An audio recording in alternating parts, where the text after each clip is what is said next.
Welcome to Luca is a Billionaire, where the only thing I invest in is your answers. You must begin by confirming ownership and stopping if you are not the rightful owner. Gather the iPad serial number or IMEI and any purchase receipts or original packaging. Once done, check whether Find My is showing activation lock via settings or by signing in at iCloud to verify the device status. Make sure to document proof of purchase. Apple requires it. If you lack proof or the device belongs to someone else, do not attempt bypass methods. Those are illegal and ineffective.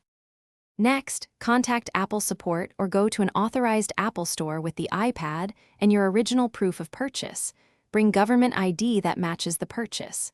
Explain the situation clearly and provide the serial/IMEI. Apple's activation lock removal process requires verified ownership. Once verified, Apple can unlink the device from the previous Apple ID. Make sure to request a case number and keep copies of all documents. Avoid third-party unlocking services. They often fail and can scam you. Finally, once Apple confirms removal, set up the iPad by erasing it and restoring from backup. Settings, General, Reset, erase all content and settings.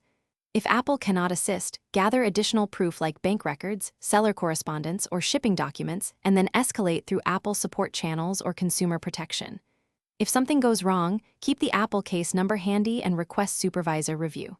Remember, firmware hacks, DFU tricks, or third-party tools do not provide legitimate activation lock removal and risk bricking the device. Thanks for watching and please subscribe. It's the best investment you'll ever make.